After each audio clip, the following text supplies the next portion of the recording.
Okay, not the result we were looking for. I thought the guys played hard, in particular in the second half, fought through some injuries, guys stepping up. Injuries are not an excuse. There's no such thing as moral victories. But I did think that they battled down to the end right there, which I appreciate. Not good enough. Not good enough in the first half. Allowing them to be a two-dimensional offense when they hit us on some long runs, and then the receiver comes open, and so we've got to. I thought we did a good job making adjustments at halftime on the defensive side, and limiting them in the second half, and giving our offense some opportunities. Just not enough overall as a team. Special teams blocking the kick I thought was big for us. Obviously, I thought we had some momentum coming out of that, and then we had the third and short situation there with the ball on the ground. We got to be better there. So overall, opportunities just not good enough in getting the result that we want. We'll work hard at it. We got to figure it out. It's not going to be easy, but we got to figure it out. Work our tails off to get it done.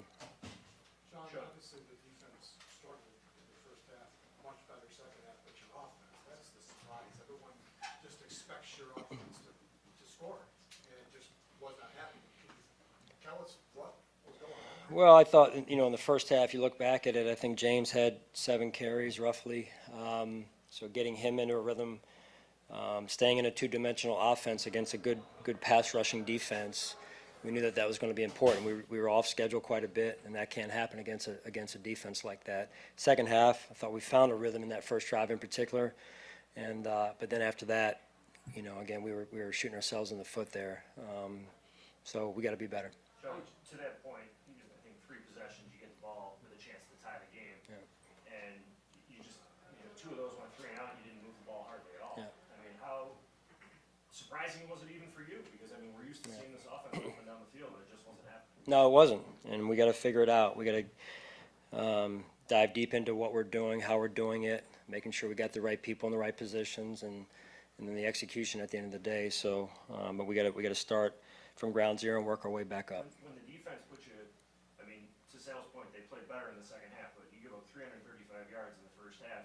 You're almost putting them in a position where they got to play a perfect game in the second half. How do you avoid those slow starts defensively in the first half in particular? It comes down to run defense, run fundamentals. They had some long runs. We had 8-man front called, defensive, fronts, defensive schemes called to stop the run. And when they pop a run, when somebody's out of their gap, we got to be able to make a tackle, put a defensive net on it, a secondary net.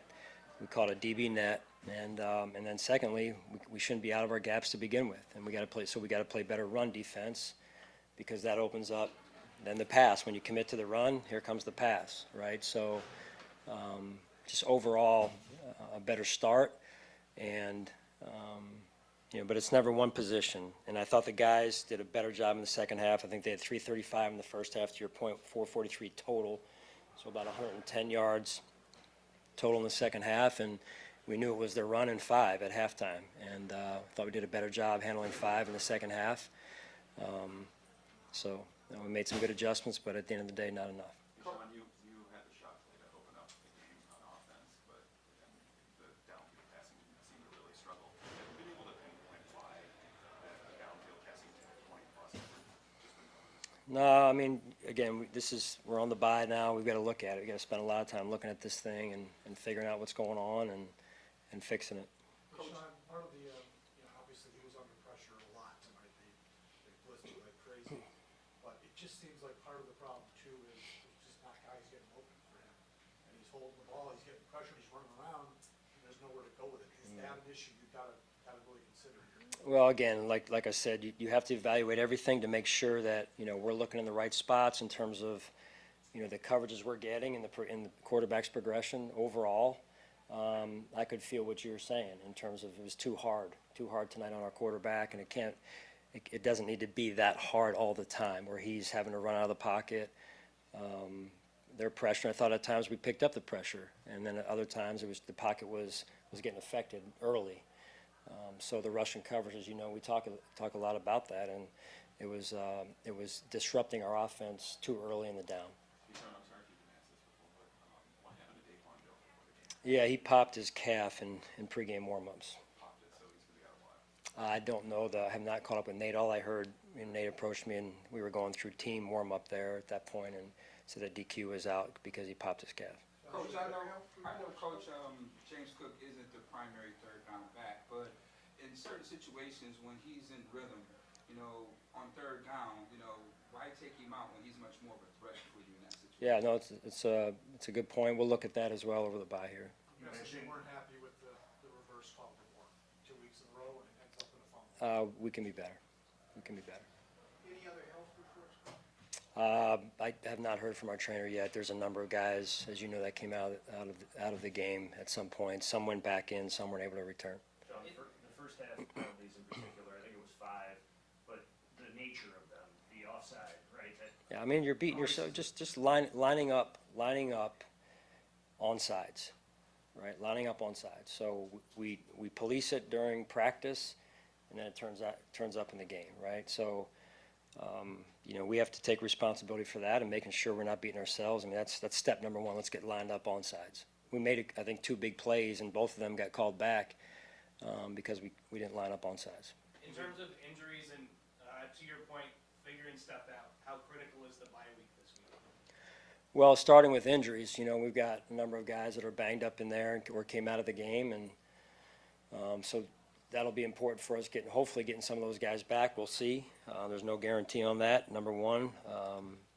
Like I said, I appreciate the way the guys battled to the end. At the end of the day, we've got to go back now, in addition to getting guys healthier, and we'll see how that goes, but figure out things on offense, defense, and special teams. We've got to start over and start from ground zero and figure this thing out and work our tails off to do it. Do you guys need to think about doing something at the trade deadline to bolster your service? Yeah, that's a question for Brad. I'm not getting into that.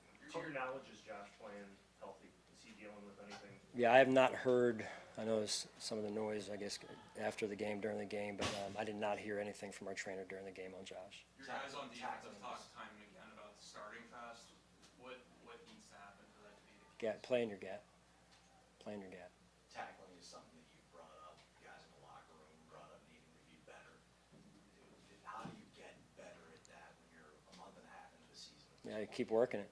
Keep working it, making sure we're executing the right technique. There's techniques that are involved in that. At the end of the day, run through a man, right? It's not easy. That's a good back. It's a really good back. At the end of the day, we've got to be better tackling as well. Coach, care to talk about how well Deion Walker has been playing for you and what's to learn from this defeat? Well, I mean, all of us, there's some good, as a rookie, he's doing some good things, but at the end of the day, there's some things tonight that I think he learned probably a hard lesson on.